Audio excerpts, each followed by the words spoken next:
Assalamualaikum warahmatullahi wabarakatuh.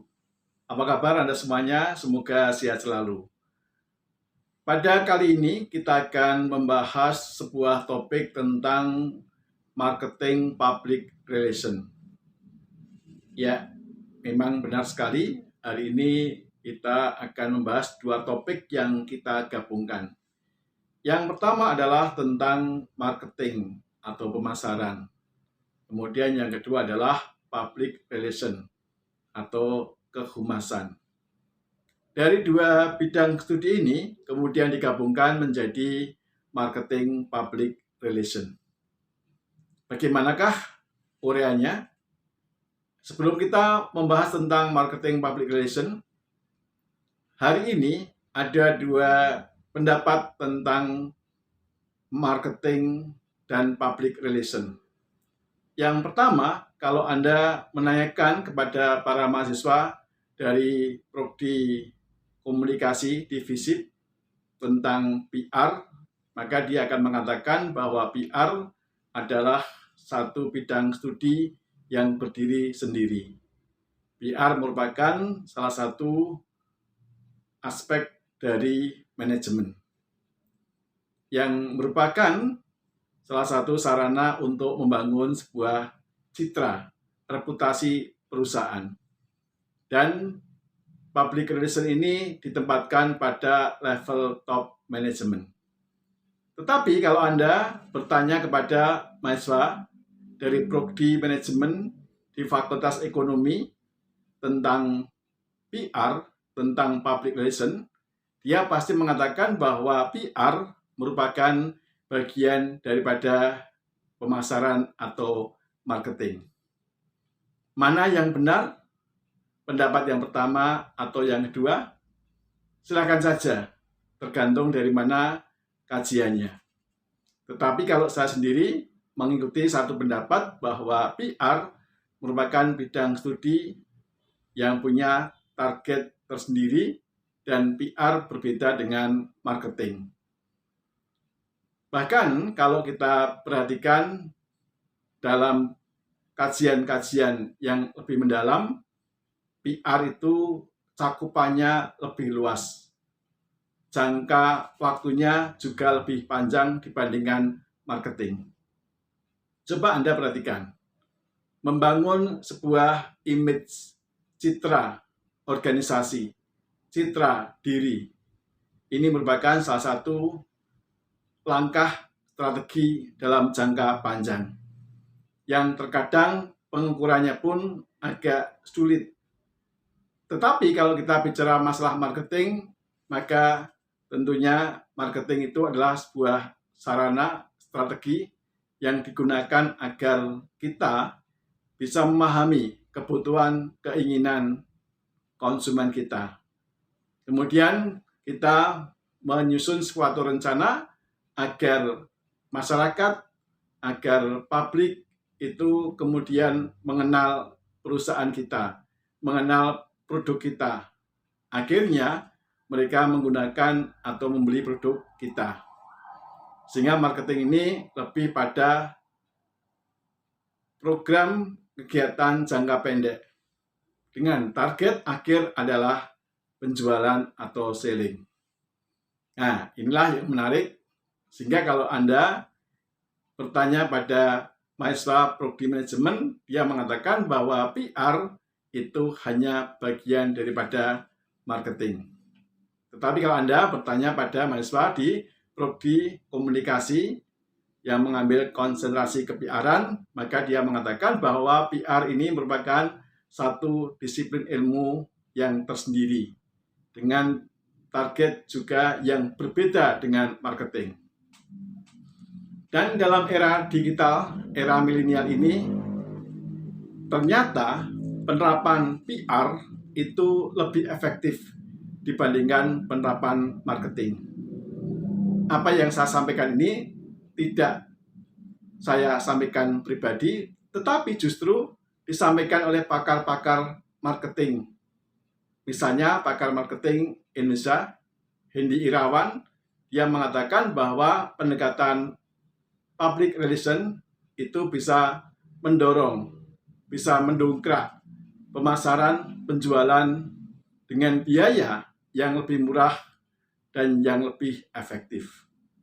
Dia mengakui bahwa PR ini bisa digunakan sebagai sarana untuk menunjang penjualan dengan cara yang lebih efisien dan efektif.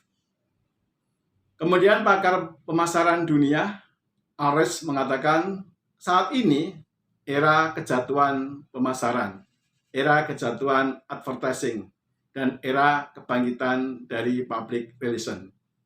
Mengapa Ares sampai berkesimpulan seperti itu?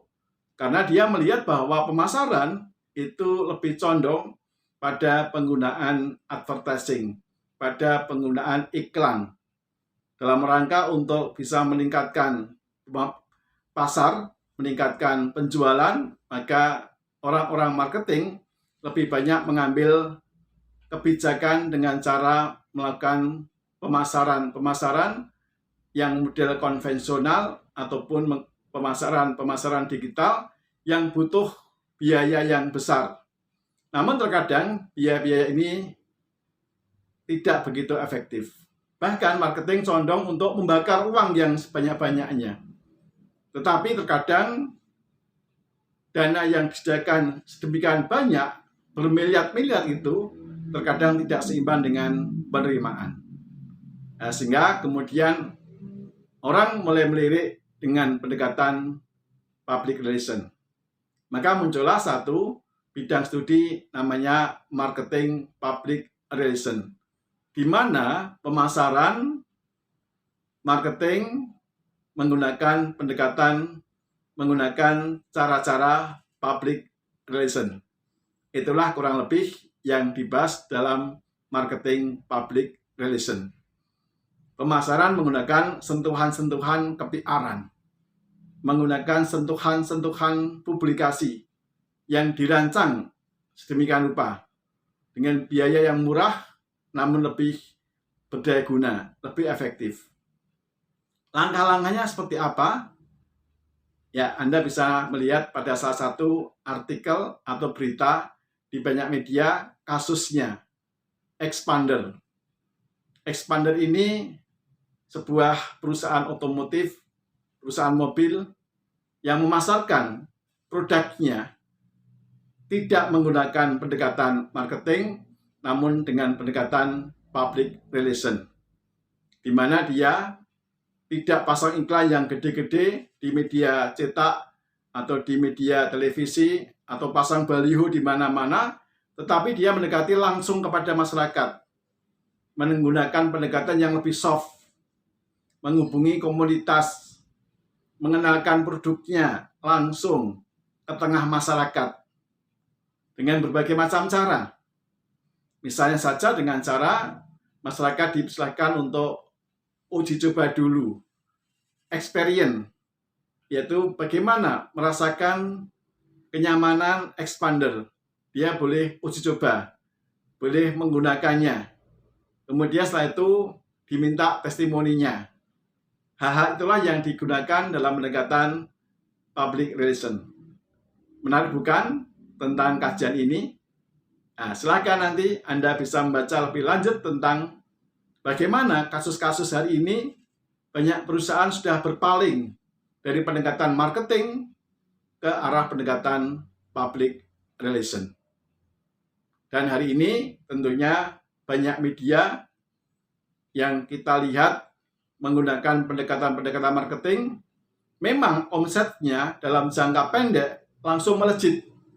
Tetapi kemudian, tidak lama kemudian, omsetnya datar kembali, bahkan mengalami satu kerugian, produknya tidak bisa terjual dengan baik sesuai dengan rencana. Mengapa? Sebab orang marketing biasanya hanya melakukan kegiatan-kegiatan yang berdimensi jangka pendek. Yang penting produknya segera laku, orang segera membeli dengan berbagai macam bujuk rayu, dengan berbagai macam cara, tetapi dia tidak sadar bahwa pembeliannya hanya akan terjadi pada pembelian awal. Namun kemudian tidak terjadi repeat order. Kenapa? Ternyata setelah dia membeli produk, jasa, dia kecewa. Dia merasa tertipu dengan berbagai macam jenis iklan-iklan yang menarik. Itulah yang Anda lihat juga media sosial, Facebook, Instagram, ini bisa menggunakan dua cara pendekatan. Yang pertama adalah pendekatan marketing atau digital marketing, yang biasanya strategi pemasarannya lebih banyak menarik minat masyarakat, menarik minat calon pembeli untuk segera membelinya. Ya, dengan berbagai macam trik-trik. Misalnya pembelian hari ini diberikan diskon 50%, dapat bonus yang jumlah bonusnya lebih besar daripada harga barang. Kemudian diberikan juga batas waktu pembeliannya dengan hitungan detik. Sehingga orang kemudian apa? Merasa bahwa ini akan bermanfaat, harus segera dibeli. Tapi apa yang Anda lihat kemudian? Nah, mereka setelah menerima produknya, barangnya tidak sesuai yang dia harapkan. Itulah pendekatan marketing dalam dunia digital. Tetapi kalau kita menggunakan pendekatan ke-PR-an, cara kita menawarkan lebih soft, ya, lebih halus. Tetapi memang tidak segera bisa menaikkan omset sebagaimana pendekatan digital. Namun dalam jangka panjang, dampaknya lebih baik. Masyarakat merasa tidak ditipu, kemudian masyarakat akan kembali membeli produk-produk yang ditawarkan. Nah, cara-cara pendekatan PR inilah yang hari ini seharusnya banyak kita gunakan. Ingat, bagi Anda mahasiswa yang hari ini Anda juga punya kegiatan bisnis di media online, hati-hati. Gunakan pendekatan-pendekatan ke-PR-an. Memang kalau kita menggunakan pendekatan ke-PR-an, omset penjualan kita tidak bisa serta-merta meledak, meroket. Tetapi apa yang kita lakukan akan berdampak dalam jangka panjang. Kenapa? Kita memberikan kepada masyarakat, kepada konsumen untuk merasakan produk kita sesuai dengan apa yang kita berikan. Tidak dengan cara memanipulasi informasi dan data-data. Akhirnya mereka percaya pada kita. Itulah bedanya pendekatan marketing dan pendekatan public relation. Bagaimanakah menurut Anda? Untuk itu, bagi Anda sekalian, silahkan komentari terkait dengan yang pertama. Apakah Anda setuju bahwa marketing dan PR itu merupakan bidang studi yang berdiri sendiri dengan target dan tujuan yang berbeda? Yang kedua, apakah Anda sepakat bahwa pendekatan ke-PR-an sangat mendukung sekali terhadap pendekatan, terhadap program, terhadap kegiatan marketing? Berikan komentar Anda di bawah ini. Dan jangan lupa, silahkan Anda menerapkan konsep-konsep yang ada dalam marketing public relation. Semoga Anda sekalian yang punya usaha, usahanya bisa bertambah maju, semakin sukses. Demikian dari saya, Suharno, dosen Prodi Akuntansi, pengampu mata kuliah Public Relation. Sukses untuk kita semuanya. Assalamualaikum warahmatullahi wabarakatuh.